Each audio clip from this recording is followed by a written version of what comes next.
So it's a difficult catch-22 for us, which is why we really have to remain Advent focused. We have to keep our focus on the fact that Christ is coming and that there's a new kingdom being formed.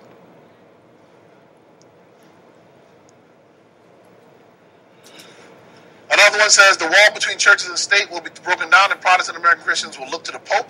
Investing the church with the power of the state will bring evil results. Men have almost passed the point of God's forbearance. They have invested their strength in politics and have united with the papacy. But the time will come when God will punish those who have made void his about God's love for you and why you can't protest Rome and then be into all of the political nitpicking that we see in the United States. Evangelical works better.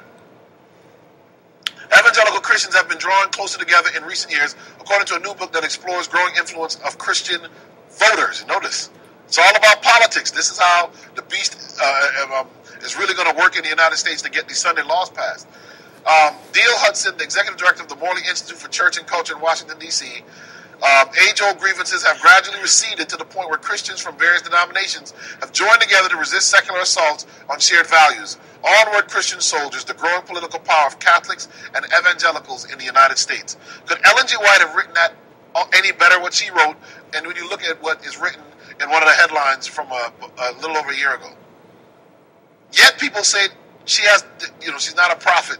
She doesn't have, God didn't work with her. Blah, blah, blah, blah. I don't know how you get that but a lot of those people don't read her writings. That's part of the reason why they don't see it. Protestant churches will unite and influence the state to enforce their beliefs.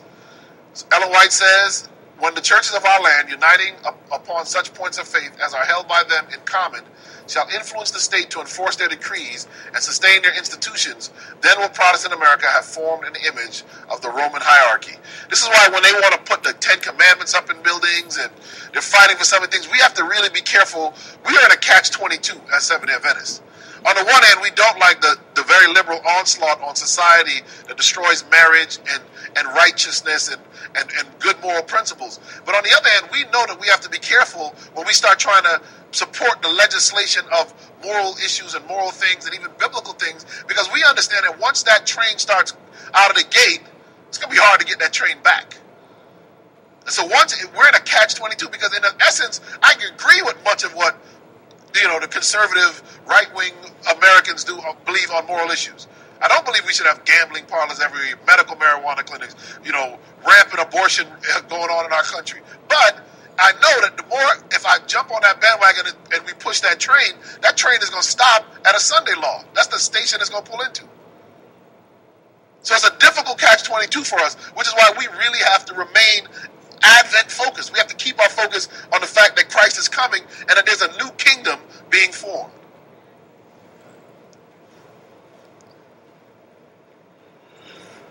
Another one says the wall between churches and state will be broken down and Protestant American Christians will look to the Pope.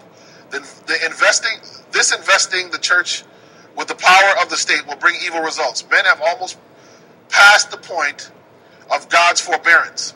They have invested their strength in politics and have united with the papacy. But the time will come when God will punish those who have made void his law, and the evil work will recoil upon themselves. So, you know that she's right when he says that we'd reach out to the Pope, because we've seen it.